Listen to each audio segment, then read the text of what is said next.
So we got another review here for you, but it's been a while since we had two guests on the show. We got Mark, we got SLB from the MercTown Underground.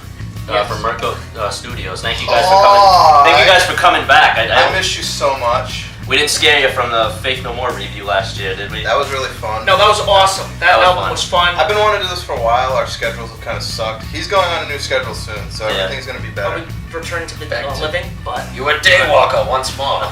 But we're all excited for this next review we're doing, right, guys? I'm so excited. We finally got the four of us here. We got a band, I would say, that definitely the four of us can very much love and appreciate. We still love them. In the genre right now. And finally, in 2016, they put out their first album in 4 years after L'Enfant Sauvage. We have the new album, Magma. Now, I think the best thing to do for this album is throw it in Magma. Yeah.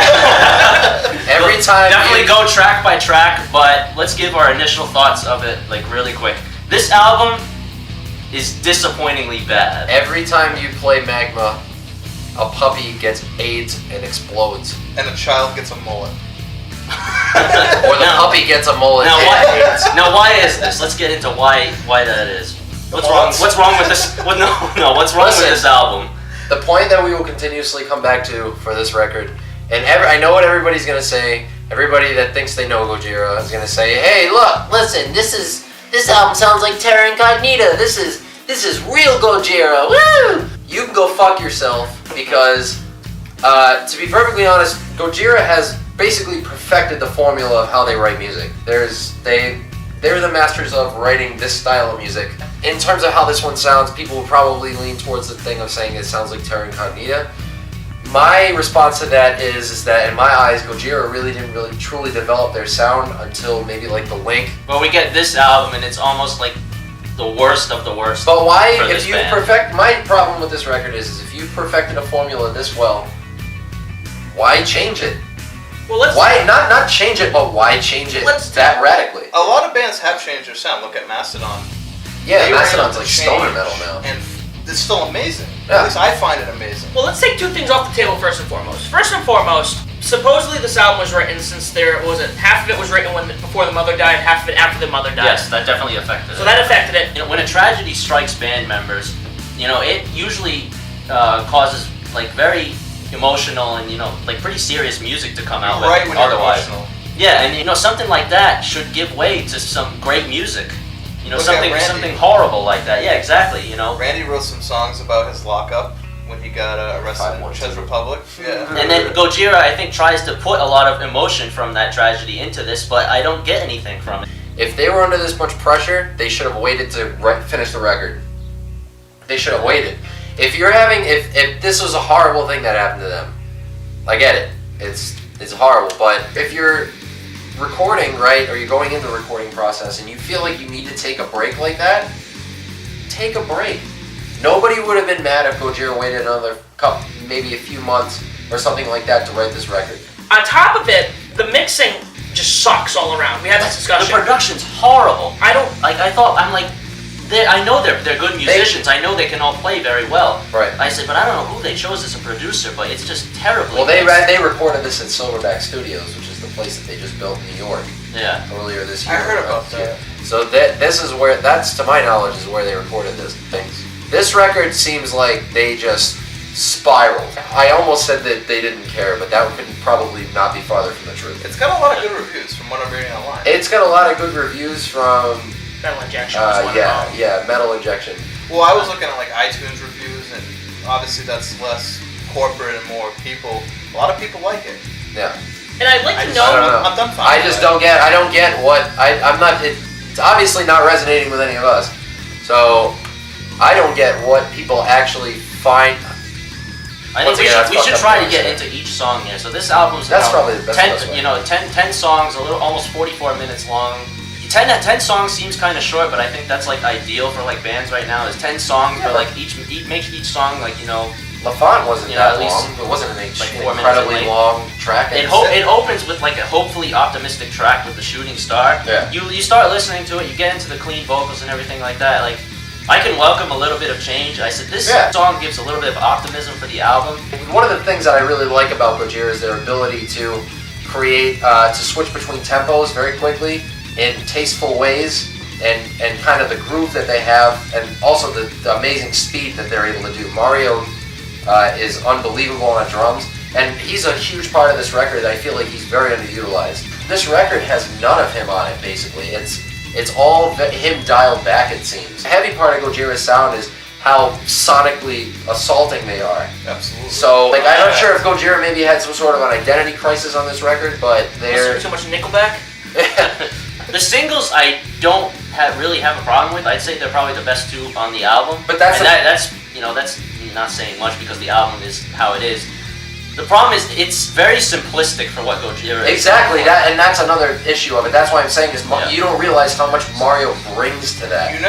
Mario is a huge portion of it, because think about it. How complex is Gojira left hand?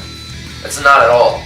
It's the rhythmic aspect of it. They're almost like a way faster, like Meshuggah. The Shooting Star, I think, is one of the best songs on the album. It's not fast, and it feels like it's setting the mood. So you're expecting track 2 to go like full force, but it doesn't. And Silvera just like kicks you in the face and says, "No, we're not doing that." Exactly, and that was just the issue of it. Is you expect some of these tracks to be you get optimistic about some of them, like Pray.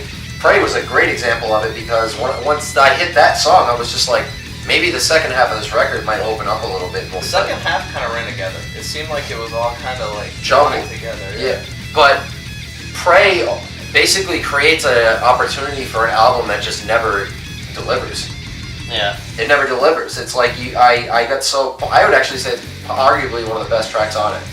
I think Pray is where the second listen through is where after that song ended, I'm like, okay, I'm good. Because it's faster, and you're like, all right, maybe this is going to be like Gojira, you know what I mean? Like Gojira, but they just fail to show up at any point throughout the record. I don't think anyone ever expected to buy any Gojira album and only like half the songs, and that's kind of putting... Exactly, I've loved so many things that they put out.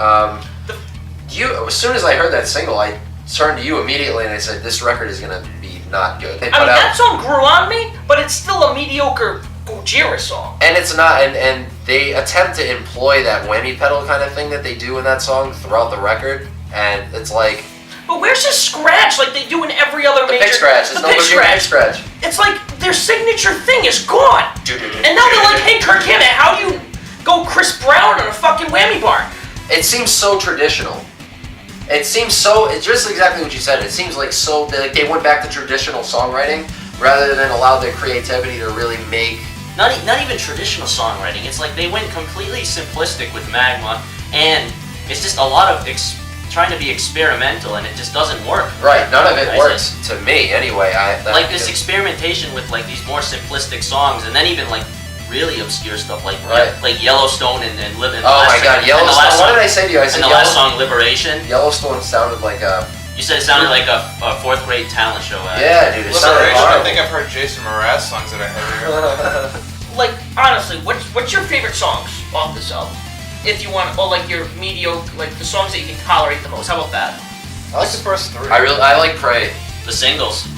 Silvera and Stranded, I'd say, are the ones that I like Pray. Not really tolerated, but got the most enjoyment out of all these 10 songs. See, Shooting Star and Stranded, I think, were my favorites. So say this record and Sirius came out on the same day, right? Say those 2 records came out. You would listen to this, and then you would listen to that, and you would say, that other one was complete ass. Yeah. And I challenge anyone to dispute this. And it has nothing to do with the clean. I actually really like the cleans. Yeah. There were some things in it that I heard like that, the cleans. I'm like, okay, if they implement this feature in a regular Gojira album, because this isn't really Gojira, it would be, there were things that they implemented, but again, like Mario's like, he's not on the album. He's there. Okay, just do 4/4. Exactly. It's so. You got him on like a Fisher Price drum set in the back. He's like one cymbal, and he's like. Nyeh. Honestly, Saint Anger was easier to listen to this album. No. Yes. I mean, after hearing that snare drum. Listen, radical. Saint Anger over Magma. I would just suggest people to try to listen to it and make their own. I don't really care if they like it or not. I know Josh will fucking go ape shit on somebody and get banned from several pages for this, because he's just so. I mean, that's his thing this year. On top of he's just so has a dislike for this Where album. did you get banned from? Everything. I got banned from the Chicago Open Air Festival Heavy page. Montreal. I got banned from the Heavy Montreal page. I got banned from. What the fuck did you do? I'm just a wicked asshole. Well, I know that, but You're actually a lot more calm on this than I thought you we thought he was gonna go full blown Mraz and just destroy this room. Yeah. Like, he was supposed to call this album Butt Sniff. And a coaster. this album is a complete fucking coaster, dude. If you.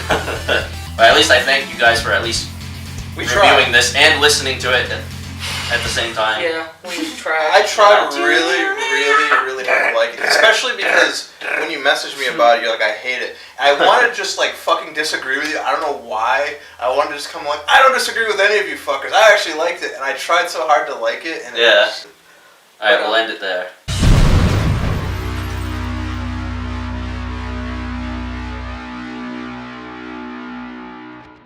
So I have a question for Josh. So, So let me ask you, what pisses you off more? This Gojira release that is bad when you expect it to be great, or LeBron James and the Cleveland Cavaliers Oh winning Game my 7 God. last night? I wrote on Facebook, I was like, I don't know what's more taken back, me or LeBron's hairline. I saw that. And to be honest, man, LeBron played a fucking crazy last couple of games. I gotta give him props for that. But you know what? Fuck Cleveland. I don't like Cleveland. There's nothing worse than a man sitting in a dark room by himself listening to Magma with the TV Dude, muted, seeing the Cleveland Game Cavaliers seven. celebrate the NBA. You know, I don't wish that reality on everybody. That's like the circle of purgatory. Where Dude, that's right like- below the circle of purgatory where they make you eat saltine crackers forever with no That's water. before you cross the river Styx into hell. Yeah. That's where you start having Vietnam flashbacks. But yeah, Yeah, dude. but I had to ask you that question. That'll stay I'm in. gonna end that like that. Oh, that'll stay in.